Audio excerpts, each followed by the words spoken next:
베트남이 패닉에 빠졌습니다. 삼성 철수 단 하루 만에 경제가 초토화됐기 때문입니다. 지난 30년간 베트남을 위해 지원을 아끼지 않았던 삼성, 학교와 병원을 짓고 일자리까지 만들어주면서 세계의 공장이라 불리는 지금의 베트남이 있게 해줬죠. 하지만 베트남은 점점 오만해졌고 밀린 세금을 내놓으라며 삼성을 협박하기 시작했습니다. 삼성은 절대 베트남을 떠날 수 없다라고 확신했기 때문이죠. 하지만 그 확신은 단 하루 만에 무너졌습니다.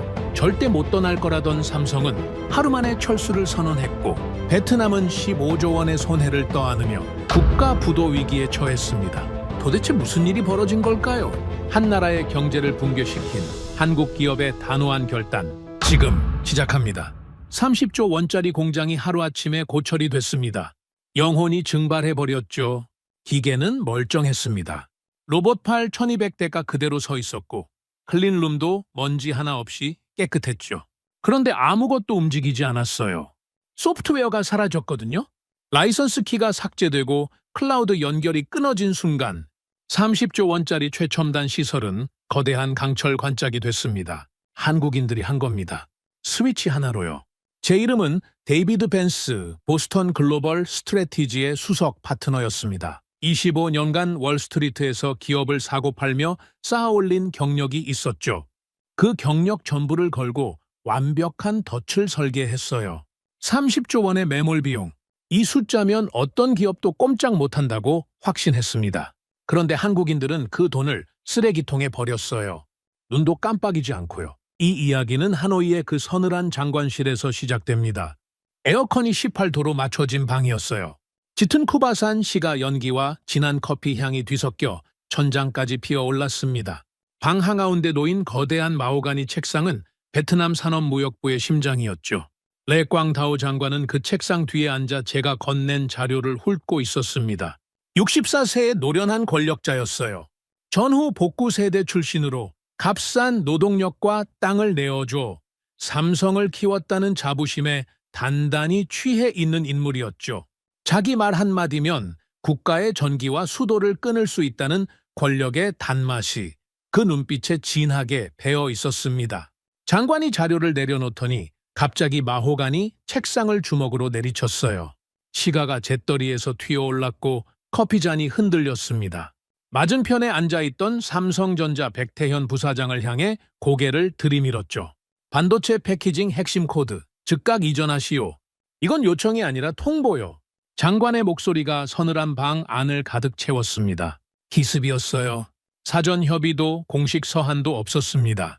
기술을 통째로 내놓으라는 일방적인 선전포고였죠. 저는 장관 오른편에서 최고급 와인잔을 느긋하게 흔들며 그 광경을 즐기고 있었습니다. 은재 몽블랑 만년필로 태블릿을 톡톡 두드리는 게 제 습관이에요. 미팅 전 준비해둔 엑셀 화면을 한국인 쪽으로 돌렸습니다. 30조 원이라는 숫자가 붉은 글씨로 선명하게 박혀 있었죠. 박린 공장에 투입된 총 매몰 비용이었어요. 저는 그 숫자를 천천히 짚어가며 입을 열었습니다. 부사장, 이 화면 보이시죠? 30조 원입니다. 16만 직원, 2,300개 하청업체. 이걸 버리고 떠날 기업은 지구상에 존재하지 않아요? 순순히 기술을 넘기는 게 유일한 살 길입니다. 조롱이 아니었어요. 확신이었습니다. 25년간 월스트리트 M&A 전장에서 수십 개 기업의 숨통을 끊어왔거든요. 숫자 앞에 무릎 꿇지 않는 CEO는 단 한 명도 없었습니다. 사람의 감정이나 기업의 배짱 따위는 믿지 않았어요. 오직 엑셀 시트의 손실액만이 진짜였죠. 30조 원이면 충분했습니다. 아니, 차고 넘쳤어요. 레 장관이 시가를 깊이 빨아들이더니 연기를 백 부사장의 얼굴 쪽으로 천천히 내뿜었습니다. 내일까지 동의서에 서명하시오. 안 그러면 세금 25% 인상이오. 통관도 전면 마비시키겠소. 세금과 세관. 눈에 보이는 물리적 통제권의 양날이었죠. 장관은 그것이 세상의 전부라고 믿는 사람이었습니다. 저도 같은 생각이었어요. 30조 원의 인질에 세금 폭탄까지 안기면 한국 대기업 임원쯤은 하얗게 질려서 본사에 전화를 걸며 덜덜 떨 거라고요. 저는 와인을 한 모금 머금으며 백태현의 표정을 살폈습니다. 그런데 이상했어요. 그 한국인의 얼굴에서 공포가 읽히지 않았습니다. 동요도 분노도 당혹감도 없었어요. 58세의 그 남자는 장관의 고성이 끝나자 아주 천천히 넥타이를 고쳐 매었습니다. 손가락 끝이 미세하게도 떨리지 않더군요. 그리고 양복 안주머니에서 작은 가죽 수첩을 꺼냈어요. 검은색 표지에 금박 이니셜이 박힌 낡아서 반들반들해진 수첩이었습니다. 펜을 꺼내 뭔가를 적기 시작했죠. 무표정하게요. 마치 회의록을 정리하는 말단 사원처럼 담담하게. 심장이 한 박자 늦게 뛴 건 그때였습니다. 뭔가 잘못됐다는 직감이었어요. 하지만 그 직감을 무시했습니다. 숫자가 말해주고 있었으니까요. 30조 원, 이 앞에서 배짱 부리는 건 허세일 뿐이라고요. 백태현이 수첩에서 눈을 떼지 않은 채 입을 열었습니다. 낮고 건조한 목소리였어요. 확인하겠습니다. 렉광다오 장관님께서 삼성전자의 반도체 패키징 핵심 코드의 즉각 이전을 요구하셨고 불응시 법인세 25% 인상 및 수입 통관 전면 보류를 통보하셨습니다. 맞습니까? 토시 하나 틀리지 않았어요. 장관이 내뱉은 협박을 단어 하나하나 그대로 되읽더군요. 등줄기가 서늘해졌습니다. 녹음기를 돌리는 것보다 더 정확한 기록이었죠. 레 장관은 코방귀를 뀌며 고개를 끄덕였어요. 그렇소. 한 글자도 빠짐없이 맞소. 저는 그때까지도 이해하지 못했습니다. 수첩에 적는 게 뭐 어떻다는 겁니까? 협박을 확인하는 절차쯤으로 보였어요. 항복하기 전에 명분을 쌓으려는 아시아식 체면치레라고 판단했죠. 속으로 비웃었습니다. 어차피 결론은 정해져 있으니까요. 30조 원을 버릴 기업은 없습니다. 그런데 백태현이 수첩을 덮고 펜을 안주머니에 집어넣더니 자리에서 일어섰어요. 너무나 자연스러운 동작이었습니다. 장관을 똑바로 바라보며 말했죠. 장관님, 지금 하신 기술 이전 요구와 세금 협박을 장관님의 공식 직인이 찍힌 공문으로 즉시 발급해 주십시오. 일자, 직인, 장관 서명까지 포함된 정식 문서로요. 목소리에 감정이라곤 한 톨도 섞여 있지 않았습니다. 마치 식당에서 영수증을 요청하듯 담담했어요. 순간 방 안의 공기가 얼어붙었습니다. 저는 와인잔을 내려놓고 백태현의 눈을 들여다봤어요. 차가웠습니다. 얼음장 같은 눈동자에 어떤 감정의 파문도 일지 않았죠. 레 장관이 턱을 치켜들며 물었어요. 뭐 하자는 거요? 본사에 보고할 핑계가 필요한 거요? 백태현은 대답하지 않았습니다. 그냥 서 있었어요. 기다리고 있었죠. 저는 장관에게 고개를 끄덕여 보였습니다. 어차피 항복 명분을 쌓으려는 형식적 요구라고 판단했거든요. 공문이든 뭐든 써주면 되는 거였어요. 장관도 같은 생각이었습니다. 코수음을 치며 비서에게 문서 작성을 지시했죠. 15분 뒤 직인과 서명이 찍힌 공문이 백태현의 손에 들려졌습니다. 백태현은 공문을 받아들고 접지 않은 채 서류 가방에 넣었어요. 허리를 숙여 인사하지도 악수를 청하지도 않았습니다. 등을 돌리며 마지막으로 한마디를 남겼죠. 감사합니다. 잘 쓰겠습니다. 그리고 장관실 문을 열고 나갔어요. 발소리가 복도를 따라 멀어졌습니다. 문이 닫히고 정적이 내려앉았어요. 저는 와인잔을 다시 들어올리며 레 장관과 시선을 교환했습니다. 장관이 시가 연기를 내뿜으며 입꼬리를 올렸고 저도 따라 웃었어요. 완벽했습니다. 30조 원짜리 덫에 세금 폭탄까지 얹었으니 한국인이 꼬리를 내리는 건 시간 문제라고요. 그때 저는 몰랐습니다. 방금 흔쾌히 찍어준 그 직인이 베트남의 숨통을 끊어버릴 사형 선고문의 첫 줄이었다는 걸요. 승리를 의심한 적이 없었습니다. 백태현이 장관실 문을 닫고 나간 뒤에도 저는 여유로웠어요. 공문을 요구한 행동이 머릿속에서 자동으로 분류됐거든요. 아시아 대기업 임원들이 본사에 보고할 때 쓰는 전형적인 면피용 서류 수집이라고요. 25년간 봐왔습니다. 중국에서도, 태국에서도, 인도네시아에서도 똑같았어요. 거래를 수락하기 직전에 형식적으로 저항의 흔적을 남겨놓는 겁니다.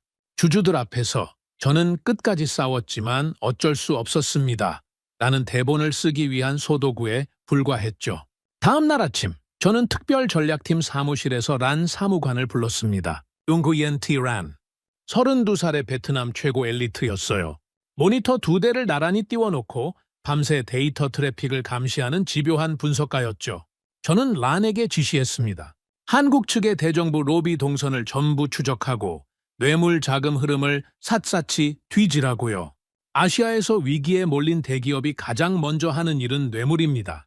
장관 주변 인색에 돈 봉투를 돌리고 국회의원을 만나 밥을 사고 뒷골목에서 로비스트를 고용하죠. 삼성도 다를 게 없다고 확신했어요. 사흘이 지났습니다. 란의 보고서가 올라왔어요. 저는 커피를 마시며 태블릿을 열었죠. 로비 자금 추적 결과, 접촉 대상 명단, 의심 거래 내역, 그런 항목들이 빼곡할 거라 기대했습니다. 그런데 보고서 첫 페이지에 적힌 건 전혀 다른 내용이었어요. 란이 창백한 얼굴로 제 앞에 서서 말했습니다. 벤스 파트너, 삼성이 뇌물 로비를 한 흔적은 단 한 건도 없습니다. 대신 이상한 게 발견됐어요. 다음 달 박린 공장의 원자재 수입 발주가 전면 취소됐습니다. 발주량이 제로예요. 란의 손가락이 태블릿 화면을 가리켰습니다. 통관 시스템에 찍힌 발주 내역이었는데 다음 달 칸이 텅 비어 있었어요. 게르마늄, 갈륨, 초고순도 실리콘 웨이퍼. 공장을 돌리려면 매달 수천 톤씩 들여와야 하는 핵심 원자재의 발주가 깡그리 사라진 겁니다. 저는 보고서를 한번 읽고 휴지통에 던져버렸어요. 찢지는 않았습니다. 찢을 가치도 없었거든요. 블러핑이야. 아시아식 뻔한 허세라고 란을 돌려보내며 코웃음을 쳤죠. 협상력을 높이려고 일부러 발주를 멈추는 척하는 거라고 판단했습니다. 30조 원어치 공장의 라인을 세울 수는 없으니 며칠 버티다 슬그머니 발주를 되돌릴 게 뻔했어요. 엑셀 시트가 그렇게 말해주고 있었으니까요. 내 장관은 한국의 길을 더 꺾어야 한다며 이를 갈았습니다. 삼성이 공문 하나 들고 조용히 빠져나간 게 자존심에 거슬렸던 거죠. 장관은 세관에 전화를 걸어 삼성의 수입 부품 통관을 예고 없이 전면 보류시켰어요. 항구에 도착한 화물 컨테이너 수백 개가 세관 야적장에 묶여버렸습니다. 수천억 원어치의 정밀 부품이 뙤약볕 아래 쌓인 채 녹슬기 시작했죠. 장관은 흡족한 표정을 지었어요. 이러면 열흘 안에 라인이 서면 매일 수백억 원씩 손실이야. 백태현이라는 자가 무릎 꿇고 기어올 거요. 저도 같은 계산을 했습니다. 반도체 패키징 라인은 부품 공급이 사흘만 끊어져도 공정이 꼬입니다. 일주일이면 수율이 바닥을 치고 열흘이면 라인 자체를 재세팅해야 하죠. 수천억 원의 손실이 눈덩이처럼 불어나는 겁니다. 저는 사무실 스피커폰을 켜두었어요. 삼성 측에서 항해 전화가 걸려올 거라 확신했거든요. 살려달라, 풀어달라, 조건을 다시 논의하자. 그런 비굴한 목소리를 기다렸습니다. 1시간이 지났어요. 2시간이 지났습니다. 스피커폰에서 아무 소리도 나지 않았어요. 전화벨이 울리지 않았습니다. 오후가 되고 저녁이 됐는데도 삼성 측에서는 항의 한 통, 문의 한 줄이 없었어요. 이상했습니다. 수천억 원어치 부품이 세관에 묶여 있는데 전화 한 통 없다니요. 가슴 한구석이 서늘해졌지만 저는 그 감각을 억눌렀어요. 숫자를 다시 봤습니다. 30조 원. 이 앞에서 침묵은 항복의 전 단계라고 스스로를 납득시켰죠. 다음날 새벽, 란이 뛰어왔습니다. 신발도 제대로 신지 않은 채 사무실 문을 벌컥 열었어요. 얼굴이 하얗게 질려 있었습니다. 벤스 파트너, 삼성이 세관의 항의를 안 한 이유를 찾았어요. 란이 태블릿을 제 앞에 내밀었습니다. 박린 공단 입구 CCTV 화면이었어요. 새벽 4시, 세관에 묶인 화물을 실으러 갔던 삼성의 대형 트럭 수백 대가 항구에서 되돌아오고 있었습니다. 항의 한마디 없이요. 무정의 하나로 전 차량이 일사불란하게 공장 쪽으로 회군하고 있었어요. 부품을 찾으러 간 게 아니었습니다. 부품 따위는 이미 포기한 거였어요. 세관에 묶이든 바다에 빠지든 상관없다는 뜻이었죠. 30조 원짜리 공장을 돌릴 원자재를 포기한다는 건 공장 자체를 포기한다는 뜻 아닙니까? 그런데 왜 아무런 반응이 없는 겁니까? 위장이 뒤틀리는 것 같았어요. 하지만 인정할 수는 없었습니다. 트럭을 돌린 건 물류 재배치일 뿐이야. 다른 항구로 우회하려는 거겠지. 저는 란의 보고를 또 묵살했어요. 란이 물러서지 않았습니다. 태블릿 화면을 넘기더니 두 번째 자료를 들이밀었어요. 메인 서버 트래픽 로그였습니다. 이것 좀 보세요. 어젯밤부터 박린 공장 메인 서버에서 테라바이트급 데이터가 외부로 빠져나가고 있어요. 목적지는 싱가포르 AWS 아시아 태평양 리전입니다. 란의 목소리가 떨리고 있었어요. 핵심 설계 데이터가 클라우드로 이관되고 있다는 뜻이었습니다. 공장의 영혼이 육체를 떠나 보이지 않는 세계로 옮겨가고 있었던 거죠. 그 순간 오래전 읽었던 문장 하나가 머릿속을 스쳤습니다. 하버드 비즈니스 리뷰에 실린 경고였어요. 월스트리트식 매몰 비용 분석은 하드웨어와 소프트웨어의 가치 분리를 전혀 계산하지 못한다. 저는 그 문장을 읽었을 때도 코웃음을 쳤었죠. 학자들의 탁상 공론이라고요. 30조 원짜리 공장 앞에서 하드웨어니 소프트웨어니 구분이 무슨 의미가 있겠습니까? 쇳덩어리 한 덩어리가 전부인데요. 저는 그 격언을 다시 한번 무시했습니다. 란을 돌려보낸 뒤 저는 혼자 사무실에 앉아 엑셀 시트를 열었어요. 30조 원이라는 숫자가 여전히 붉은 글씨로 화면 정중앙에 빛나고 있었습니다. 이 숫자가 흔들린 적은 없었어요. 이 숫자가 거짓말을 한 적도 없었죠. 저는 그 빨간 글씨를 응시하며 스스로에게 말했습니다. 괜찮다고. 다 계획대로라고. 한국인은 허세를 부리는 것뿐이고 며칠이면 무릎을 꿇을 거라고요. 그날 오후 저는 하노이 특파원 2명을 불러 보도자료를 배포했습니다. 삼성이 베트남 정부의 세금 조사에 굴복해 사실상 꼬리를 내렸다는 내용이었어요. 란이 가져온 원자재 발주 취소와 데이터 이관 징후는 한 줄도 언급하지 않았습니다. 진실을 덮었어요. 아니, 정확히 말하면 진실을 볼 수 없었던 겁니다. 제 눈에는 엑셀 시트밖에 보이지 않았으니까요. 보도자료가 나간 뒤 저는 장관에게 전화를 걸어 상황이 완벽히 통제되고 있다고 보고했습니다. 장관은 만족스러운 웃음을 터뜨렸어요. 저도 따라 웃었죠. 창밖으로 하노이의 야경이 반짝이고 있었습니다. 모든 게 계획대로였어요. 엑셀 시트가 그렇게 말해주고 있었으니까요. 그런데 제 엑셀 시트에는 한 가지가 빠져 있었습니다. 현장의 비명이요. 30조 원이라는 숫자의 뒤편에서 한국인들이 조용히 무덤을 파고 있다는 사실을요. 저는 그 소리를 듣지 못했어요. 듣고 싶지 않았던 건지도 모릅니다. 란이 2번이나 경고했는데 2번 다 묵살해버렸으니까요. 25년간 저를 지탱해온 숫자의 확신이 서서히 독이 되고 있었습니다. 그때는 몰랐어요.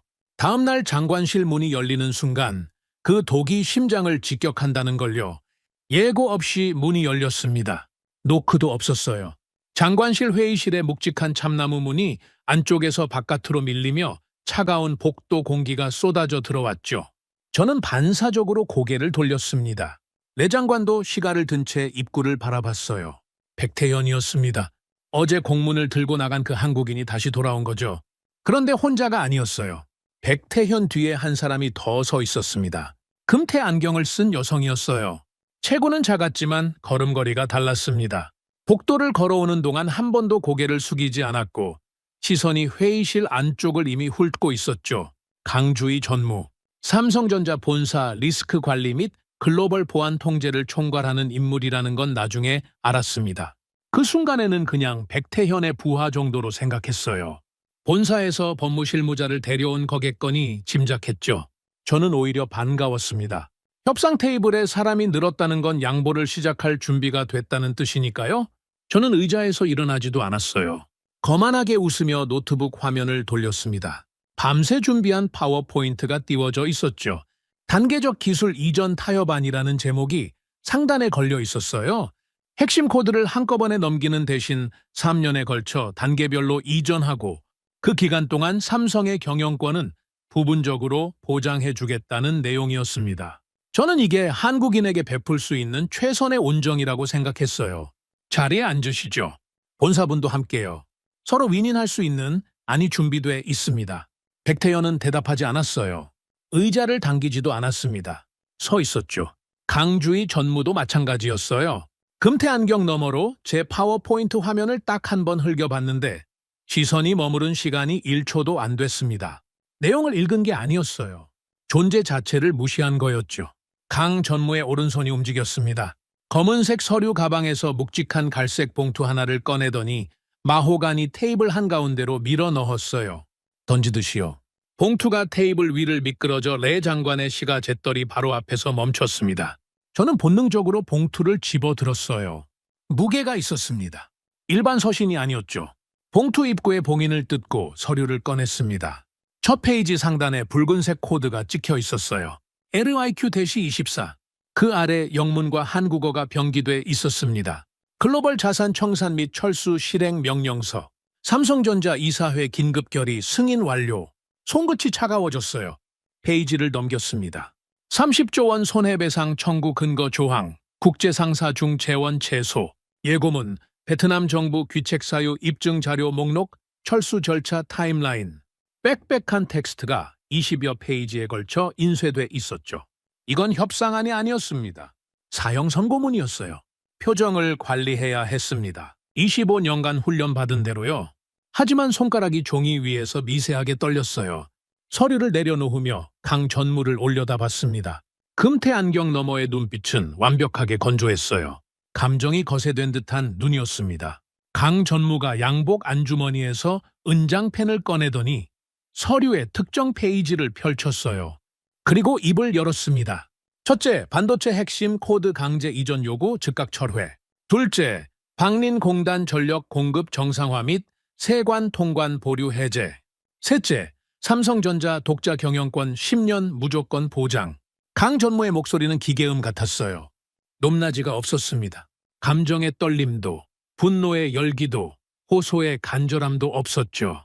세 가지 요구 사항을 낭독하는데 30초도 걸리지 않았습니다. 그리고 펜을 안주머니에 다시 집어넣었어요. 끝이었습니다. 추가 설명도 협상의 여지도 남기지 않았어요. 내 장관이 자리에서 벌떡 일어났습니다. 의자가 뒤로 밀리며 바닥에 날카로운 소리를 냈어요. 장관의 얼굴이 불그락푸르락 변했죠. 주먹을 쥐고 테이블을 내려치며 소리쳤어요. 16만 명이요. 16만 명이 딸린 공장을 버리겠다고? 2,300개 하청업체가 매달려 있는 걸 모르시오? 그게 말이나 됩니까? 장관의 침이 테이블 위로 튀었습니다. 시가가 손에서 꺾여 제가 흩날렸어요. 장관의 논리는 명확했습니다. 16만 명의 직원, 2,300개의 하청업체, 수십만 가족의 생계. 이 거대한 무게를 등에 진 차에 떠날 수 있는 기업은 세상에 없다는 거였죠. 저도 같은 생각이었습니다. 블러핑이 분명했어요. 상장 기업이 30조 원의 자산을 청산한다는 건 주가 폭락을 자처하는 자살 행위입니다. 이사회가 승인했다고 써놨지만 실제로 버튼을 누를 리 없었어요. 한국인 특유의 벼랑 끝 전술이라고 판단했습니다. 최대한 겁을 준 뒤 한 발 물러서서 더 나은 조건을 받아내려는 거라고요. 그런데 백태현이 움직이지 않았습니다. 장관의 고성에 대꾸조차 하지 않았어요. 침착하게 왼쪽 소매를 살짝 걷어 올리더니 손목에 시계를 내려다봤습니다. 파텍 필립이었죠. 58세의 그 남자는 일국의 장관이 피를 토하며 절규하는 와중에 시계를 확인하고 있었어요. 마치 다음 일정까지 남은 시간을 재는 것처럼요. 등줄기에 찬물이 흐르는 것 같았습니다. 백태현이 시계에서 눈을 떼고 고개를 들었어요. 장관을 바라보지 않았습니다. 저를 봤어요. 정확히 제 눈을요. 그리고 낮은 목소리로 말했습니다. 카운트다운은 지금부터 시작입니다. 48시간.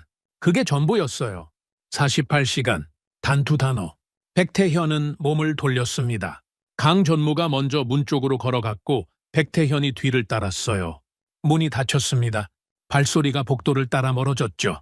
회의실에 정적이 내려앉았습니다. 레 장관이 시가를 다시 집어들었지만 불이 꺼져 있었어요. 라이터를 찾는 손이 떨리고 있었죠. 장관도 느낀 겁니다. 방금 이 방에서 일어난 일이 일반적인 협상이 아니었다는 걸요. 하지만 인정하기 싫었던 거예요. 저도 마찬가지였습니다.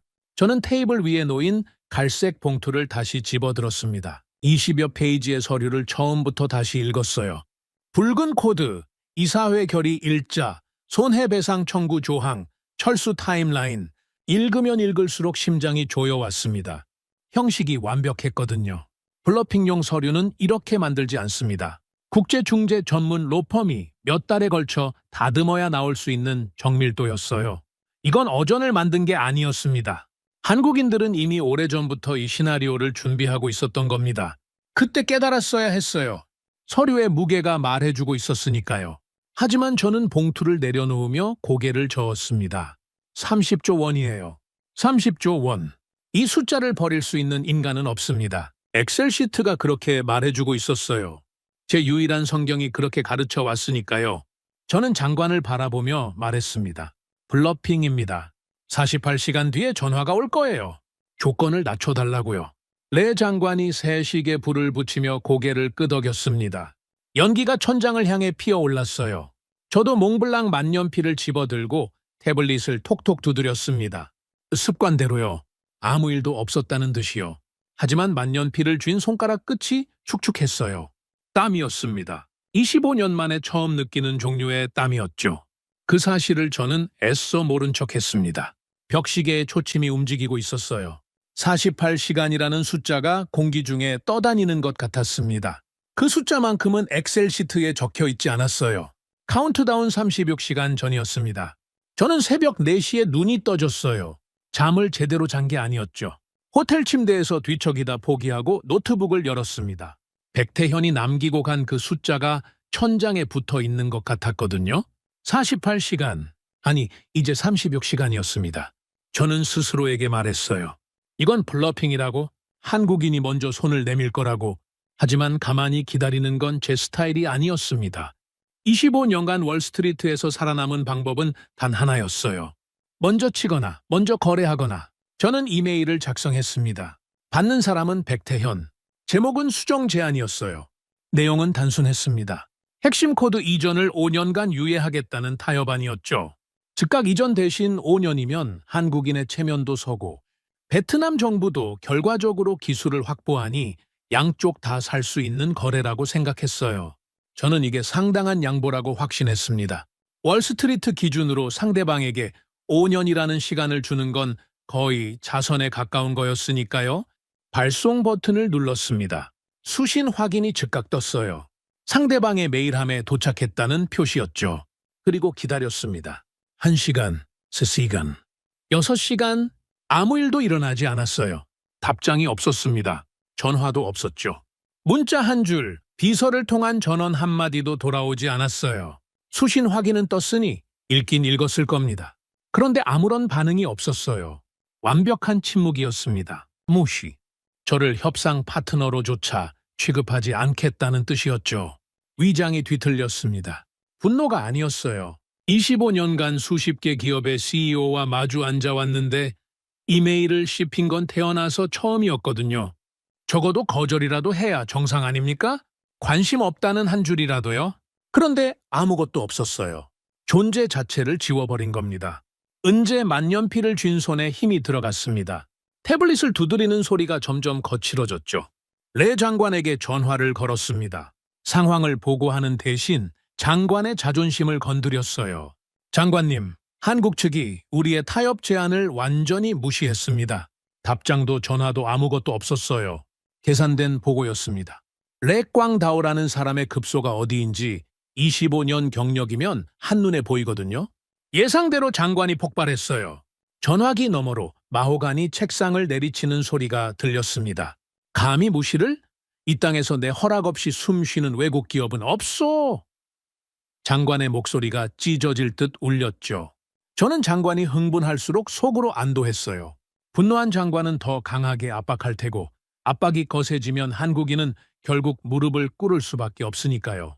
물리적 고통이 최고의 협상 도구라는 건 월스트리트의 오래된 격언이었습니다. 장관이 전화를 끊으며 내뱉은 마지막 말이 귓가에 남았어요.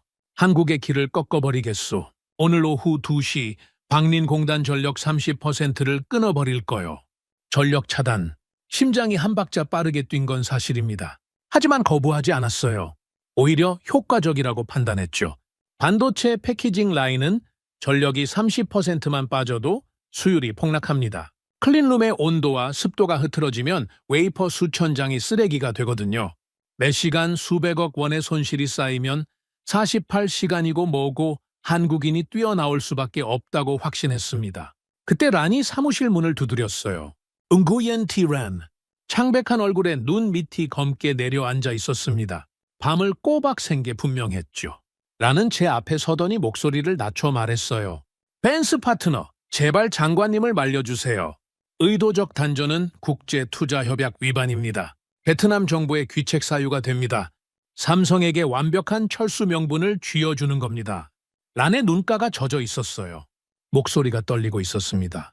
32살의 데이터 분석관이 할 수 있는 최선의 경고였죠. 저는 란을 바라봤습니다. 똑똑한 아이였어요. 모니터 2대를 밤새 들여다보며 트래픽 로그를 읽고 원자재 발주 취소를 가장 먼저 발견한 것도 란이었죠. 하지만 저는 고개를 저었어요. 란, 월스트리트에서 25년을 쌓은 사람한테 귀책 사유를 가르치려는 겁니까? 물리적 고통 없이 꺾이는 기업은 없어요. 란을 거칠게 밀어냈습니다. 란이 입술을 깨물며 물러섰어요. 고개를 떨구고 사무실을 나갔죠. 문이 닫히는 소리가 유난히 무겁게 들렸습니다. 하지만 신경 쓰지 않았어요. 제 엑셀 시트가 보여주는 그림이란의 직감보다 정확하다고 믿었으니까요. 오후 2시 정각. 거대한 굉음이 울렸습니다. 하노이에서 40km 떨어진 박린공단의 메인 송전탑에서 전력이 강제로 끊어진 거였어요. 삼성구역 전체 전력의 30%가 일시에 차단됐습니다. 저는 장관실에서 레 장관과 나란히 앉아 있었어요. 장관이 전력청에서 걸려온 확인 전화를 받으며 입꼬리를 올렸습니다. 저도 준비해둔 샴페인 병을 열었어요. 코르크 마개가 펑 소리를 내며 튀어올랐죠. 잔의 거품이 차올랐습니다. 장관과 눈이 마주쳤어요. 잔을 부딪히며 웃었습니다. 30분이면 삼성 임원들이 혼비백산하여 달려올 거라 확신했거든요. 살려달라고, 전력을 복구해달라고, 무릎을 꿇겠다고. 10분이 지났습니다. 전화가 오지 않았어요. 괜찮았습니다. 아직 패닉이 현장까지 전달되지 않았을 수 있으니까요. 20분. 여전히 조용했습니다. 30분이 됐을 때 저는 샴페인 잔을 내려놓았어요. 뭔가 이상했거든요. 반도체 라인의 전력이 30%나 끊어졌는데 30분 동안 아무런 연락이 없다는 건 정상이 아니었습니다. 사무실 문이 벌컥 열렸어요. 란이었습니다. 헐레벌떡 뛰어온 게 분명했어요. 숨을 몰아쉬며 태블릿을 들이밀었습니다. 벤스 파트너, 삼성이 항의를 안 했습니다. 단전 0.1초 만에 비상발전기가 가동됐어요. 라인이 단 1초도 멈추지 않았습니다. 란의 목소리가 갈라졌어요. 태블릿 화면에는 박린공단의 전력 모니터링 데이터가 실시간으로 떠 있었습니다. 메인 전력 그래프가 30% 수직 낙하한 바로 그 지점에서 비상전력 그래프가 정확히 같은 양만큼 수직 상승하며 빈틈없이 맞물려 있었어요. 예비 발전기가 아니었습니다. 이 규모의 전력을 0.1초 만에 백업한다는 건 처음부터 단전을 예측하고 독립전력망을 구축해놨다는 뜻이었죠. 손에 들린 샴페인 잔이 흔들렸습니다. 거품이 손등 위로 넘쳐 흘렀어요. 내 장관의 표정이 굳어졌죠. 란이 태블릿 화면을 넘겼습니다. 다음 페이지에 뜬 건 더 소름 끼치는 내용이었어요. 그리고 이것도 보세요.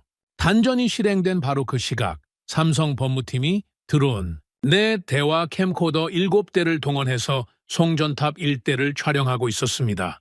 베트남 전력청 직원들이 차단기를 내리는 장면, 경찰 호위 차량 번호판, 지시 문서를 들고 있는 현장 감독관 얼굴까지 전부 찍혔어요. 잔이 손에서 미끄러졌습니다. 바닥에 부딪히며 산산조각이 났어요. 샴페인이 마호가니 바닥 위로 번졌습니다. 저는 깨진 잔을 내려다봤어요. 그런데 눈에 들어온 건 유리 파편이 아니었습니다. 퍼즐이 맞춰지고 있었거든요. 머릿속에서요. 원자재 발주 취소, 화물 트럭 회군, 데이터 싱가포르 이관, 독립전력망 구축, 법적 체증 드론 배치, 하나하나가 따로 놀던 조각들이 일직선으로 정렬됐습니다. 한국인들은 블러핑을 한 게 아니었어요. 처음부터 떠날 준비를 하고 있었던 겁니다. 아니, 준비가 아니라 실행 중이었죠. 우리가 30조 원이라는 숫자에 취해 샴페인을 마시고 있을 때 그들은 조용히 퇴로를 깔고 증거를 수집하고 스위치 위에 손을 올려놓고 있었어요. 우리가 전력을 끊어 길을 꺾겠다고 떠들 때 그들은 오히려 우리가 전력을 끊어주기를 기다리고 있었던 겁니다. 귀책 사유를 완성하기 위해서요. 내 장관이 잿더리를 집어들었다가 내려놓았어요. 손이 떨리고 있었습니다. 저를 바라보는 장관의 눈빛이 달라져 있었어요. 1시간 전까지 승리의 확신으로 빛나던 눈이 공포와 분노가 뒤섞인 탁한 색으로 변해 있었죠. 장관이 쉰 목소리로 물었습니다. 벤스, 어떻게 된 거요? 우리가 덫에 걸린 겁니까? 저는 대답하지 못했어요. 바닥에 번진 샴페인이 구두 밑창을 적시고 있었습니다. 깨진 유리 위로 형광등 빛이 반사돼 반짝였어요. 그 파편들이 제 25년 커리어와 닮았다는 생각이 스쳤습니다. 방금 산산조각이 난 거라는 걸 그때는 아직 인정하고 싶지 않았어요. 삼성의 체증 소식이 확인된 직후 저는 장관실에서 뛰쳐나왔습니다. 복도를 걸으며 셔츠 칼라를 잡아당겼어요. 숨이 막혔거든요. 에어컨이 18도로 맞춰진 건물 아닌데도 등줄기가 축축했습니다. 엘리베이터를 타고 3층 특별전략팀 사무실로 내려오면서 머릿속을 정리했어요. 드론 4대, 캠코더 7대, 전력청 직원의 차당이 조작 장면, 경찰 호위 차량 번호판, 현장 감독관의 얼굴, 전부 찍혔습니다. 베트남 정부가 고의로 외국 기업의 전력을 끊었다는 물증이 완벽하게 확보된 거였어요. 국제투자협약상 이건 치명적인 귀책 사유입니다. 삼성이 박린 공장을 버리고 떠나더라도 손해배상 청구권은 온전히 한국 쪽에 남는다는 뜻이었죠. 사무실에 들어서자마자 노트북을 열었습니다. 손가락이 떨려서 비밀번호를 2번이나 틀렸어요. 화면이 켜지자 강주희 전무에게 긴급 화상회의를 요청하는 메일을 보냈습니다. 제 인생에서 상대방에게 먼저 회의를 요청한 건 처음이었어요. 25년간 항상 불려오는 쪽은 상대였거든요. 자존심이 갈기갈기 찢어지는 기분이었지만 선택의 여지가 없었습니다. 체증 영상이 국제중재기관에 접수되기 전에 막아야 했어요. 5분 만에 화상 연결이 수락됐습니다. 화면이 켜지자 강주희 전무의 얼굴이 나타났어요. 금태 안경 너머의 눈빛은 이틀 전 장관실에서 봤을 때와 똑같았습니다. 감정이 완벽하게 거세된 눈이었죠. 배경은 어둡고 단정한 사무실이었는데 장소가 하노이인지 싱가포르인지 서울인지 알 수 없었어요. 의도적으로 정보를 차단한 거였습니다. 저는 이마에 식은 땀을 손등으로 닦으며 입을 열었어요. 목소리를 최대한 침착하게 유지하려 했지만 떨림을 완전히 감추지는 못했습니다. 강 전무, 오늘 오후 박린공단의 전력 차단건에 대해 말씀드리겠습니다. 확인한 결과 베트남 전력청의 단순 전산 오류였어요. 송전 시스템의 노후화로 인한 일시적 장애였고 이미 복구 절차가 진행 중입니다. 베트남 정부의 의도적 조치가 아니었다는 점을 분명히 해두겠습니다. 거짓말이었습니다. 뻔한 거짓말이었어요. 레 장관이 직접 전력청에 전화를 걸어 차단을 지시한 걸 제가 옆에서 지켜봤으니까요. 하지만 지금은 어떤 수를 써서라도 귀책 사유를 무마해야 했습니다. 강 전무는 제 변명이 끝날 때까지 한마디도 하지 않았어요. 표정 변화도 없었습니다. 금태 안경이 화면 속 형광등 빛을 반사하며 번쩍였죠. 제 말이 완전히 끝나고 3초쯤 정적이 흘렀어요. 그리고 강 전무가 화면 아래쪽에서 뭔가를 조작했습니다. 클릭 소리가 한 번 났어요. 스피커에서 목소리가 흘러나왔습니다. 레꽝다오 장관의 목소리였어요. 한국의 길을 꺾어버리겠소. 오늘 오후 2시 박린공단 전력 30%를 끊어버릴 거요. 녹음이었습니다. 장관이 저에게 전화로 내뱉었던 바로 그 문장이 토시 하나 틀리지 않고 재생됐어요. 심장이 멎는 것 같았습니다. 녹음 파일은 거기서 끝나지 않았어요. 장관이 전력청장에게 직접 지시하는 통화 내용이 이어졌습니다. 삼성구역 메인 송전탑 오후 2시 정각에 30% 차단 실행하시오. 내 이름으로 하는 거요. 전력청장이 예 장관님 하고 대답하는 목소리까지 선명하게 들렸죠. 등에서 찬땀이 쏟아졌습니다. 이건 단순한 도청이 아니었어요. 베트남 정부의 내부 통신망을 삼성이 완벽히 장악하고 있었다는 뜻이었습니다. 장관의 전화, 전력청의 지시체계, 관료들 사이의 통화 기록, 전부 한국인들의 손바닥 위에 있었던 겁니다.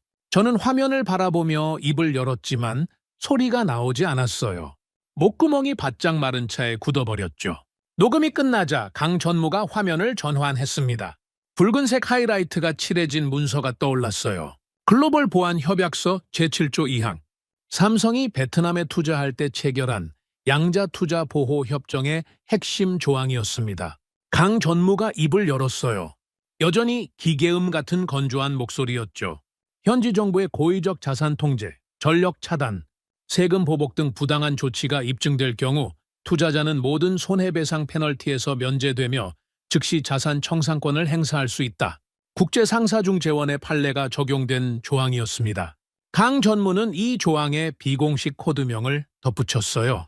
프로토콜 제로. 서늘한 두 단어가 스피커를 통해 흘러나왔습니다. 저는 그 이름을 처음 들었어요. 하지만 의미는 명확했습니다. 모든 걸 초기화한다는 뜻이었죠. 공장도 장비도 시스템도 라이선스도 전부 제로로 돌린다는 겁니다. 저는 마지막 카드를 꺼내야 했습니다. 떨리는 손으로 모니터를 짚으며 말했어요. 강 전무, 현실을 직시합시다. 30조 원입니다. 삼성은 상장 기업이에요. 주주가 있고 이사회가 있습니다. 30조 원의 자산을 포기하는 순간 주가는 폭락하고 글로벌 신용 등급은 강등되고 CEO는 주주 소송에 휘말립니다. 이건 경영 판단이 아니라 자살 행위라는 걸 당신도 알지 않습니까? 제 목소리가 높아졌어요. 25년간 쌓아올린 월스트리트의 논리를 총동원했습니다. 매몰 비용의 법칙, 상장 기업의 수탁자 의무, 주주 가치 극대화의 원칙. 제가 아는 세상의 모든 법칙이 30조 원을 버릴 수 없다라고 말해주고 있었어요. 강 전무가 금태 안경을 올려 고쳤으며 화면을 한 번 더 전환했습니다. 새로운 숫자가 떠올랐어요. 75조 원. 제가 한 번도 본 적 없는 숫자였습니다. 강 전무가 말했어요. 벤스 파트너, 당신이 말하는 30조 원은 하드웨어의 장부가입니다. 기계와 건물과 토지의 감가상각 잔액이죠. 하지만 그 기계를 돌리는 소프트웨어, 핵심 설계 코드, AI 수율 알고리즘, 23년간 축적된 공정 데이터의 현재 가치는 75조 원입니다. 기술을 넘기면 30조 원의 하드웨어를 지키는 대신 75조 원의 미래를 잃어요. 30조 원을 버리고 75조 원을 지키는 게 정상적인 재무 조치입니다. 이건 자살이 아니라 생존이에요. 머리를 한 대 맞은 것 같았습니다. 30조 원이라는 숫자에 갇혀있던 제 시야가 처음으로 흔들렸어요. 75조 원, 소프트웨어의 가치. 저는 그걸 한 번도 계산한 적이 없었습니다. 엑셀 시트에는 공장의 건설 원가, 장비 구매 비용, 토지 임대료만 적혀 있었거든요. 눈에 보이는 소액덩어리의 가격만 세고 있었던 겁니다. 그 소액덩어리를 숨쉬게 하는 보이지 않는 심장의 값은 계산조차 하지 않았어요. 월스트리트의 재무 모델이 근본부터 틀렸다는 걸 53년 인생에서 처음으로 깨달은 순간이었습니다. 반박해야 했어요. 25년 경력의 수석 파트너가 화상 화면 앞에서 입을 다물고 있을 수는 없었으니까요. 하지만 아무 말도 나오지 않았습니다. 턱이 떨렸어요. 입술을 움직여 봤지만 소리가 되지 않았죠. 강 전무의 논리는 제 논리를 정면으로 관통하고 있었거든요. 30조 원을 버리는 게 미친 짓이라고요? 75조 원을 내어주는 게 진짜 미친 짓입니다. 이 한 문장 앞에서 제 25년짜리 월스트리트 논리가 종이처럼 찢어졌어요. 화면 속 강 전무가 마우스를 클릭했습니다. 화면 중앙에 붉은색 타이머가 떠올랐어요. 숫자가 깜빡이고 있었습니다. 12시간 0분 0초, 데드라인까지 남은 시간이었죠. 붉은 숫자가 1초씩 줄어들 때마다 가슴이 조여왔습니다. 11시간 59분 59초, 58초, 57초. 기계적으로 깎여나가는 숫자를 멍하니 바라봤어요. 강 전무가 마지막으로 입을 열었습니다. 벤스 파트너, 더 논의할 사안은 없습니다. 그리고 화면이 꺼졌어요. 일방적이었습니다. 제가 답할 틈도 마지막 한마디를 덧붙일 기회도 주지 않았어요. 검은 화면 위로 제 얼굴이 비쳤습니다. 식은땀에 젖은 이마, 풀린 넥타이, 충혈된 눈. 25년간 월스트리트의 정상에서 내려다보던 냉혈한의 얼굴이 아니었어요. 궁지에 몰린 짐승의 얼굴이었습니다. 사무실에 침묵이 내려앉았어요. 에어컨 바람 소리만 낮게 웅궁거렸습니다. 저는 의자의 등을 기대고 천장을 올려다봤어요. 형광등 불빛이 눈을 찔렀지만 고개를 돌리지 않았습니다. 머릿속에서 두 개의 숫자가 부딪히고 있었거든요. 30조와 75조. 제가 평생 믿어온 숫자와 제가 한 번도 보지 못했던 숫자. 승자는 이미 결정돼 있었어요. 처음부터 한국인들은 제가 보지 못하는 곳에서 싸우고 있었던 겁니다. 제 엑셀 시트에 존재하지 않는 세계에서요. 노트북 화면에서 붉은 타이머가 계속 깜빡이고 있었습니다. 11시간 42분. 숫자가 줄어들 때마다 제 안에서 무언가가 함께 깎여나가고 있었어요. 확신이었습니다. 25년간 저를 지탱해왔던 숫자는 절대 거짓말하지 않는다는 그 확신이요. 데드라인 종료 5분 전이었습니다. 벽시계의 초침이 자정을 향해 달려가고 있었어요. 장관실 안에는 저와 렉광다오 장관, 단 두 사람만 남아 있었습니다. 비서들은 전부 내보냈어요. 이 방에서 벌어질 일을 목격자 없이 처리해야 했거든요. 장관은 마호가니 책상 뒤에 앉아 새 시계 불을 붙이고 있었습니다. 손끝이 미세하게 떨리고 있었지만 본인은 그걸 인정하지 않으려는 듯 일부러 느리게 연기를 내뿜었어요. 저는 장관 앞으로 다가갔습니다. 두 손을 책상 위에 짚고 상체를 숙였어요. 다급함을 감추지 않았습니다. 감출 여유가 없었거든요. 장관님, 지금이라도 철회 직인을 찍으셔야 합니다. 기술 이전 요구 철회, 전력 정상화 확인, 경영권 보장 서한, 이 세 가지의 직인을 찍으면 한국인들이 버튼을 누를 명분이 사라집니다. 목소리가 갈라졌어요. 25년간 한 번도 이렇게 간청한 적이 없었습니다. 월스트리트에서 저는 항상 요구하는 쪽이었거든요. 고개를 숙이는 건 상대방의 몫이었죠. 그런데 지금 저는 64 세 노인의 책상 앞에서 직인 하나를 구걸하고 있었어요.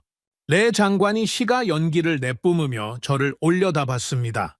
핏줄이 선 눈이었어요. 이틀 동안 제대로 잠을 자지 못한 게 분명했죠. 하지만 그 눈빛 속에는 공포보다 자존심이 더 짙게 박혀 있었습니다. 벤스, 설마 저들이 진짜로 30조 원짜리 스위치를 내리겠소? 허세요, 허세. 마지막 순간에 전화가 올 거요.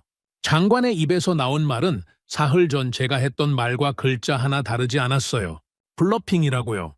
30조 원을 버릴 기업은 없다고요. 제 논리가 장관의 입에서 되돌아오는 걸 듣는 순간 위장이 뒤집히는 것 같았습니다.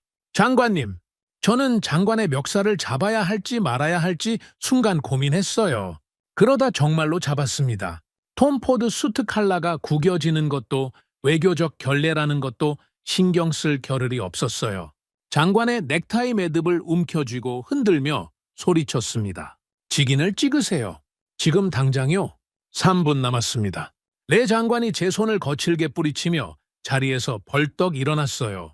의자가 뒤로 밀려나며 벽에 부딪혔습니다. 미국인 주제에 감히 나를 흔들어? 이 나라에서 내 허락 없이 전깃불 하나 켜지지 않소. 삼성이 뭐가 무서워서 꼬리를 내리겠소? 장관의 고함이 장관실 벽을 울렸어요. 벽시계를 봤습니다. 1분이었어요. 60초. 저는 장관의 눈을 바라보며 마지막으로 한마디를 내뱉었습니다. 장관님, 우리가 틀렸을 수도 있습니다. 레 장관은 코웃음을 쳤어요. 시가를 입에 물고 팔짱을 꼈습니다. 30초, 20초, 10초. 벽시계의 초침이 12시 방향을 향해 마지막 호를 그렸어요. 저는 숨을 멈추고 귀를 기울였습니다. 폭발음이 울릴 거라 생각했어요. 사이렌이 울리거나 전화벨이 미친 듯이 울리거나 적어도 뭔가 요란한 소리가 터질 거라 예상했죠. 정각자정. 벽시계 알람이 짧게 울렸습니다. 그리고 아무 일도 일어나지 않았어요. 폭발음도 사이렌도 전화벨도 없었습니다. 장관실은 조용했어요. 에어컨 바람 소리와 시가 연기가 피어오르는 소리만 들렸죠. 저는 장관과 눈이 마주쳤어요.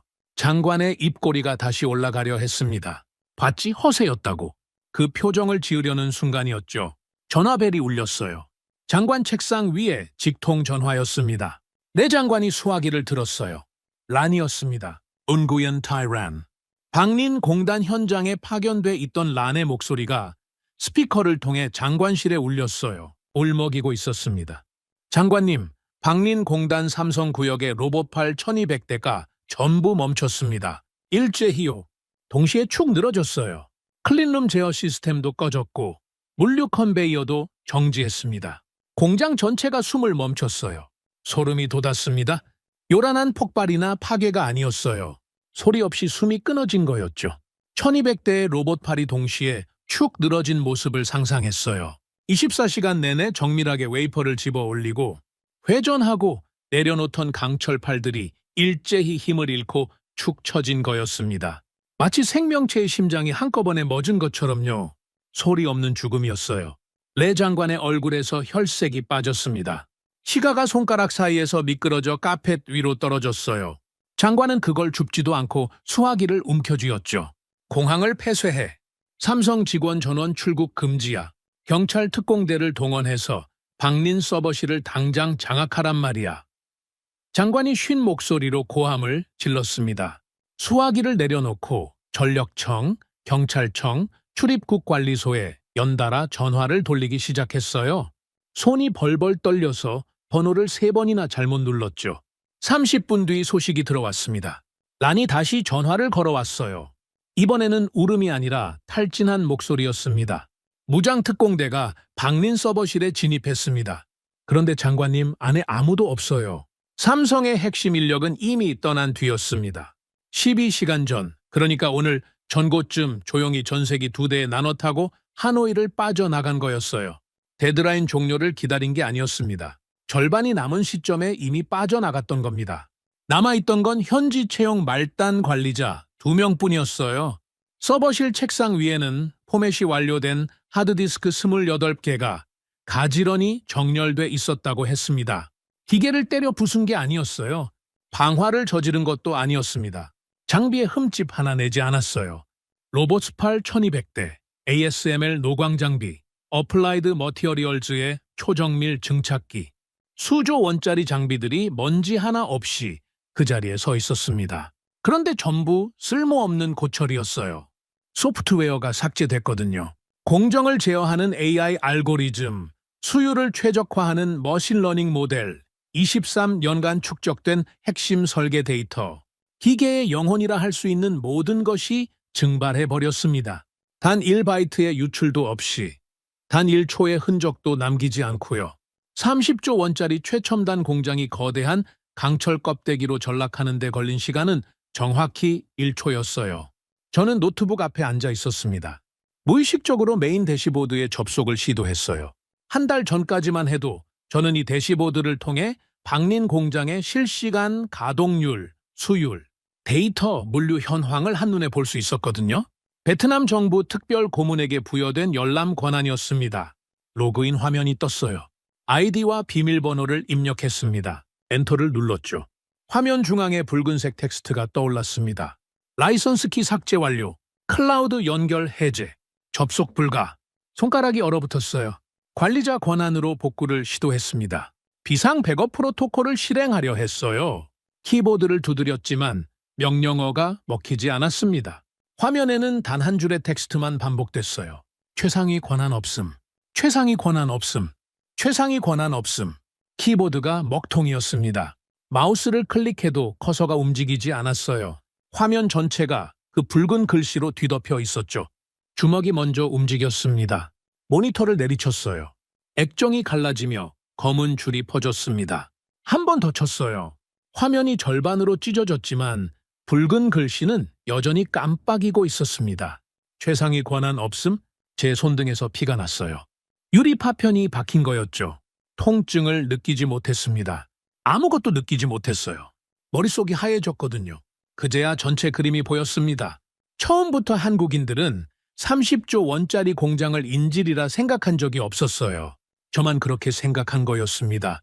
내장관만 그렇게 믿은 거였죠. 한국인들에게 이 공장은 처음부터 껍데기였어요. 버려도 되는 강철 외피였습니다. 진짜 가치는 눈에 보이지 않는 곳에 있었어요.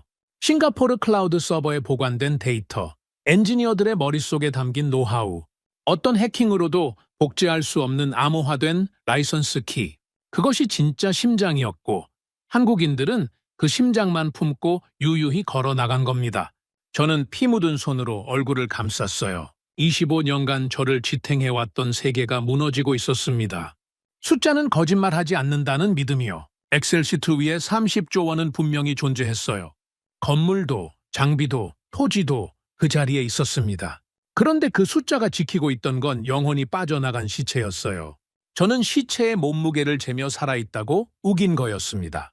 장관실 쪽에서 레 장관의 고함이 들려왔어요. 누군가에게 전화를 걸어 쌍욕을 퍼붓고 있었죠. 하지만 그 소리가 멀게 느껴졌습니다. 모든 게 물속에서 들리는 것 같았어요. 깨진 모니터의 붉은 글씨가 어둠 속에서 깜빡이고 있었습니다. 최상위 권한 없음. 그 글씨가 제 묘비명처럼 느껴졌어요. 다음 날 아침이 밝았습니다. 밝았다는 표현이 맞는지 모르겠어요.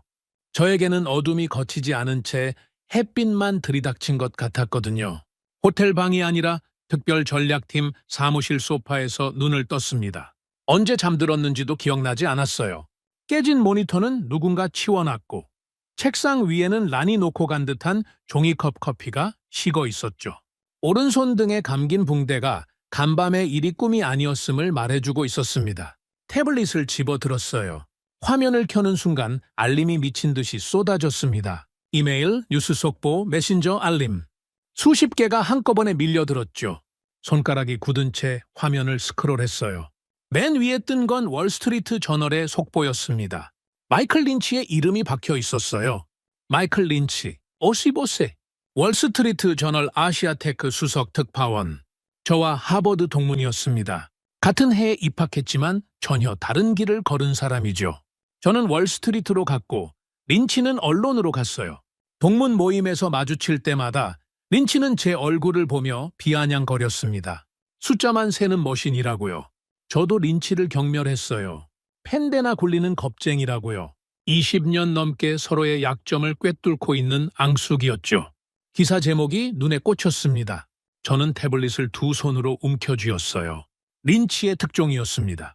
월스트리트 엘리트의 치명적 헛발질, 아시아 초격차 기술의 승리. 제 이름이 기사 본문에 6번 등장했어요.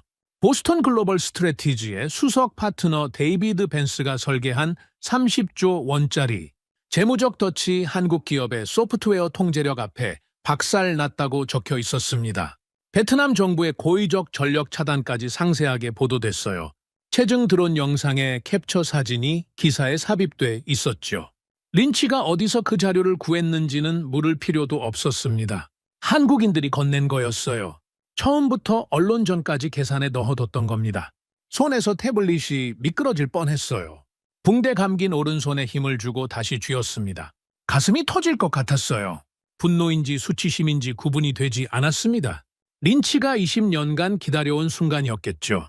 제 커리어의 목을 자를 칼을 마침내 손에 넣은 거였으니까요. 그리고 한국인들은 린치에게 세상에서 가장 잘 드는 칼을 쥐어준 겁니다. 급히 국제뉴스 채널을 켰어요. 다른 보도가 또 나가고 있을지 확인해야 했거든요.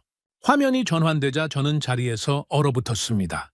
인도 뉴델리에서 긴급 글로벌 기자회견이 생중계되고 있었어요. 화면 중앙에 선 인물은 라훌 대사이 수석 차관이었습니다. 52세의 인도 연방정부 전자정보통신부 2인자였죠. 항상 태블릿의 글로벌 공급망 지도를 띄워두고 사는 전략가라는 소문은 들었지만 직접 본 건 처음이었어요. 마른 체구의 날카로운 눈빛, 연단 위에서 전 세계 카메라를 바라보는 자세가 뱀처럼 고요했습니다. 라훌 차관이 연단 아래에서 묵직한 붉은색 법전을 집어 올렸어요. 양손으로 높이 치켜들며 카메라를 정면으로 바라봤습니다. 플래시가 일제히 터졌죠.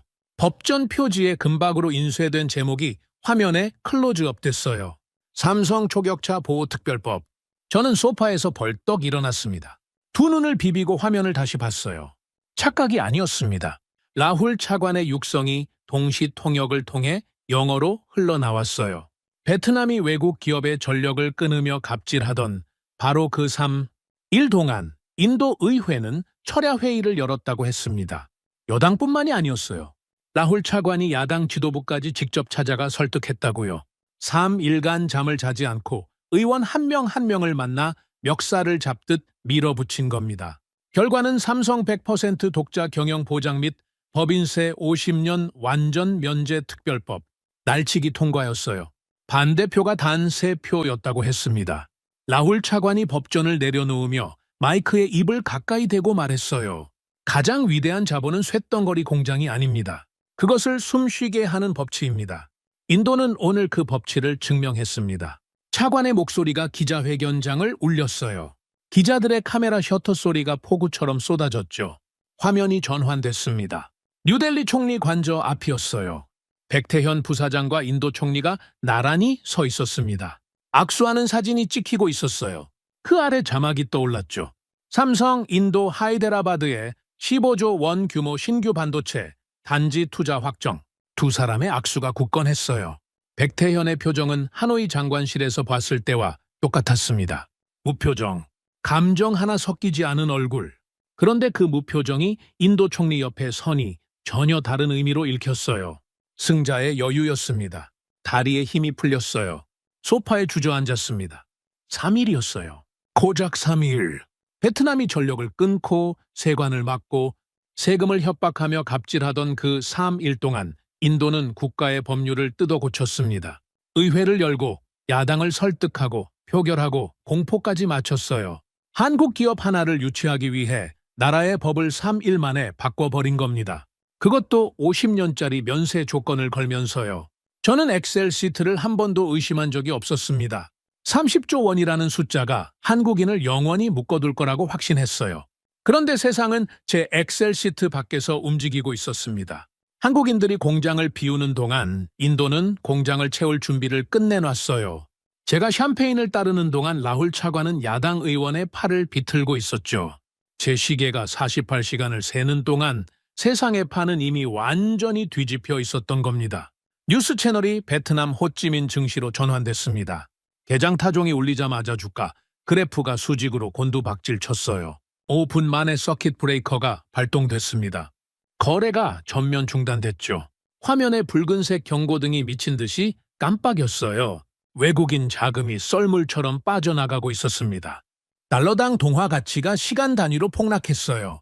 블룸버그 단말기가 붉은 글씨로 도배됐습니다. 베트남 외환 보유고 경고 수위 진입, 국가 부도 위험 지표 급등, 하루아침에 나라 경제가 무너지고 있었어요. 창밖을 봤습니다.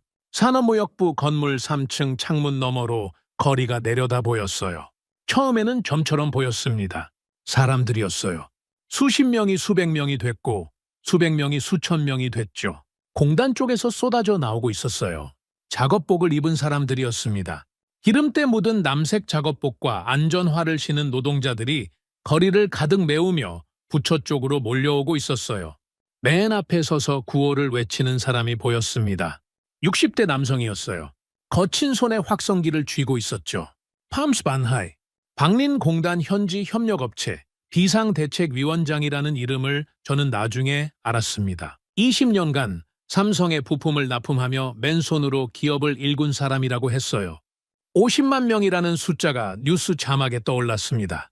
하청업체 노동자, 물류기사, 식당 종업원, 부품 공급업체 직원, 삼성 박린공단이 멈추면서 하루아침에 밥줄이 끊어진 사람들이었어요. 쇠파이프를 든 사람도 보였습니다. 플래카드를 든 사람도 있었죠. 그런데 플래카드에 적힌 이름은 삼성이 아니었어요. 저와 레 장관의 이름이 적혀 있었습니다. 심장이 얼어붙었어요. 군중은 철수한 삼성을 탓하지 않았습니다. 오만한 헛발질로 밥줄을 끊어버린 우리를 죽이겠다며 부처 정문으로 쇄도하고 있었어요. 팜반 하이의 확성기 소리가 창문 너머로 들려왔습니다. 구호가 점점 거세졌죠. 함성이 건물 벽을 울렸어요. 유리창이 진동했습니다. 1층에서 유리 깨지는 소리가 터졌어요. 굉금이었습니다. 정문 유리벽이 산산조각 난 거였죠. 폭동이 시작된 겁니다. 건물 전체가 흔들리는 것 같았어요. 고함 소리, 쇠파이프가 벽을 두드리는 소리, 경비원의 비명이 뒤섞여 올라왔습니다. 저는 창문에서 물러섰어요. 다리가 후들거렸습니다. 사무실 문이 안쪽으로 걷어차여 열렸어요. 렉광다오 장관이 서 있었습니다. 넥타이가 풀려 있었고 시가 대신 땀에 젖은 손수건을 쥐고 있었죠. 장관의 눈이 뒤집혀 있었어요. 오른손에 무거운 크리스털 잿더리를 들고 있었습니다. 장관이 팔을 휘둘렀어요. 잿더리가 제 머리 오른쪽을 스치며 날아가 뒤편 벽에 부딪혔습니다. 벽에 구멍이 뚫렸어요. 파편이 흩날렸죠. 장관이 목이 찢어지도록 소리쳤습니다. 당신 때문이야, 벤스. 당신의 그 잘난 숫자 때문에 나라가 망하게 생겼어. 저는 움직이지 못했어요. 바닥에 뿌려진 크리스털 파편과 함께 서 있었습니다. 장관의 쌍욕이 사무실을 가득 채웠지만 귀에 들리는 건 창밖의 함성뿐이었어요. 50만 명의 분노가 건물을 뒤흔들고 있었습니다. 그리고 그 분노의 진원지가 제 엑셀 시트라는 걸 저는 더 이상 부정할 수 없었어요. 2026년 3월 21일 하노이 외곽특검 조사실 독방이었습니다. 제가 이 방에 들어온 지 정확히 17일째였어요. 날짜를 세는 게 유일한 일과였죠. 벽에 긁힌 금으로 하루하루를 표시했습니다. 은재 몽블랑 만년필이 아니라 손톱으로요. 톰 포드 수트는 사라졌습니다. 낡은 죄수복을 입고 있었어요. 세탁을 한 번이라도 한 건지 의심스러운 회색 면 바지와 윗돌이었죠. 옷에서 누군가의 땀 냄새가 배어 있었습니다. 제 것이 아니었어요. 이 옷을 입었던 이전 수감자의 것이었겠죠. 월스트리트의 수석 파트너가 타인의 땀 냄새가 밴 죄수복을 입고 철제 침대에 주저앉아 있다는 사실이 현실인지 악몽인지 구분이 되지 않았습니다. 독방은 사평 남짓이었어요. 철제 침대 하나, 스테인리스 병이 하나, 그리고 철창 밖 복도 벽에 걸린 낡은 텔레비전 한 대. 그게 전부였습니다. 에어컨 같은 건 당연히 없었어요. 3월인데도 하노이의 습기가 콘크리트 벽을 타고 스며들어오시 늘 축축했죠. 장관실의 18도짜리 서늘한 공기가 다른 세상의 기억처럼 느껴졌습니다. 텔레비전이 켜졌어요. 간수가 정해진 시간에 틀어주는 거였습니다. 선택권은 없었죠. 채널은 베트남 국영 방송 하나뿐이었어요. 화면에 렉광다오 장관의 얼굴이 떠올랐습니다. 긴급 성명 발표라는 자막이 달려 있었죠. 장관은 검은색 정장을 입고 카메라 앞에 서 있었어요. 17일 전 제 머리 옆으로 잿더리를 집어 던졌던 사람의 얼굴에서 광기는 사라지고 없었습니다. 대신 계산된 슬픔이 깔려 있었어요. 정치인 특유의 연기였죠. 저는 그 표정을 25년간 숱하게 봐왔습니다. 장관이 입을 열었어요. 이번 사태의 원인은 명확합니다. 베트남 정부의 고문으로 활동하던 외국인 컨설턴트의 독단적이고 무모한 경제 모델이 재앙을 초래했습니다. 데이비드 벤스라는 미국인이 정부의 승인 없이 삼성전자를 상대로 불법적인 기술 강탈 시나리오를 설계하고 실행했으며 베트남 정부는 이 사실을 뒤늦게 파악하고 즉각 시정 조치에 나섰습니다. 장관의 목소리는 침통했지만 또렷했어요. 한 글자 한 글자가 사전에 작성된 대본을 읽는 것처럼 정확했습니다. 철제 침대 위에서 몸이 굳었어요. 제 이름이 국영방송을 통해 전 국민에게 울려 퍼지고 있었습니다. 장관은 계속했어요. 핵심 코드 이전 요구는 벤스의 독단이었다고. 세금 인상 협박도 벤스의 조작이었다고. 전력 차단 지시도 벤스가 전력청을 속여 실행한 것이라고. 토시 하나 틀리지 않는 거짓말이었습니다. 마호가니 책상을 주먹으로 내리치며 직접 기술 이전을 통보한 게 누구였습니까? 전력 끊으라고 전력청에 직접 전화한 게 누구였습니까? 시가 연기를 내뿜으며 삼성의 길을 꺾겠다고 으르렁거린 게 누구였어요? 전부 저 사람이었습니다. 렉광다오 장관, 본인이었어요. 그런데 반박할 수 없었습니다. 증거가 없었거든요. 제가 가진 건 기억뿐이었어요. 녹음 파일은 없었고 문서는 압수됐고 제 태블릿은 조사실에 들어온 날 몰수됐습니다. 반면에 장관에게는 국가기관이 있었어요. 경찰이, 검찰이, 국영방송이 장관의 편이었죠. 꼬리 자르기였습니다. 정치의 세계에서 가장 오래된 생존 기술이에요. 폭동을 잠재우려면 희생양이 필요했고 외국인 컨설턴트만큼 완벽한 희생양은 없었던 겁니다. 베트남 국민의 분노를 벤스라는 미국인에게 돌리면 장관은 살아남을 수 있었어요. 텔레비전을 바라보며 입술을 깨물었습니다. 피맛이 났어요? 분노가 아니었습니다. 한 달 전이었다면 분노했겠죠. 하지만 17일 동안 독방에 앉아 있으면서 분노는 이미 소진됐어요. 남은 건 텅 빈 허탈함뿐이었습니다. 저는 이용당한 겁니다. 처음부터요. 레 장관에게 저는 든든한 방패이자 편리한 방탄복이었어요. 일이 잘 되면 장관의 공, 일이 터지면 벤스의 죄. 그 구조를 25년 경력의 컨설턴트가 읽지 못했다는 게 웃겼습니다. 아니, 읽지 않은 거였어요. 30조 원이라는 숫자에 취해서 다른 건 보지 않았던 겁니다. 성명이 끝나고 텔레비전이 꺼졌어요. 복도에 정적이 내려앉았습니다. 그때 간수가 철창 앞에 와서 말했어요. 면회객이 있다고. 제 얼굴이 국영방송에서 범죄자로 공개된 뒤 찾아올 사람이 있을 거라고는 생각하지 못했습니다. 변호사도 연락이 끊긴 지 일주일째였거든요. 면회실로 이동했어요. 칸막이 유리 너머에 앉아있던 사람은 란이었습니다. 윤구옌 T. 란. 32살의 데이터 분석관. 제 직속 부하였던 사람이죠. 란의 얼굴이 17일 전과 달라져 있었어요. 광대뼈가 더 도드라졌고 눈 밑이 검게 꺼져 있었습니다. 잠을 제대로 자지 못한 게 분명했죠. 란이 유리 너머로 봉투 하나를 밀었어요. 간수가 확인한 뒤 제 쪽으로 넘겨줬습니다. 봉투를 열었어요. 사진이 먼저 나왔습니다. 드론으로 찍은 항공사진이었죠. 박린공단이었어요. 그런데 제가 기억하는 박린이 아니었습니다. 수십 동의 건물 사이로 잡초가 무성하게 자라 있었어요. 주차장에는 차가 한 대도 없었습니다. 클린룸 지붕 위에 새들이 앉아 있었죠. 24시간 불이 꺼지지 않던 공장 창문이 전부 어두웠어요. 16만 명이 일하던 거대한 도시가 17일 만에 유령 마을이 됐습니다. 잡초가 자랄 만큼 빠른 시간이 아닌데 열대 기후의 베트남에서는 가능한 거였겠죠. 아니면 제가 독방에서 느끼는 시간과 바깥의 시간이 다르게 흐르는 건지도 모르겠어요.